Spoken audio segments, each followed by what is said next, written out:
Vítejte ve vodním mikrosvětě. Právě se díváte na rok stará miminka. Tihle prckové měří jen okolo 1 mm. Vápenaté schránky malých perlorodek jsou tak tenké, že skrze ně můžete dobře vidět, co se děje uvnitř.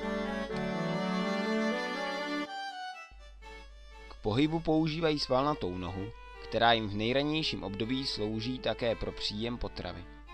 Nejraději mají drobné částečky organického detritu, který můžete vidět všude kolem. Detrit vzniká z rostlinného opadu. Než se ale taková bašta dostane k perloročním miminkům, musí předtím zpracovat celá řada organismů. Je to vlastně taková velká spolupráce všech okolo.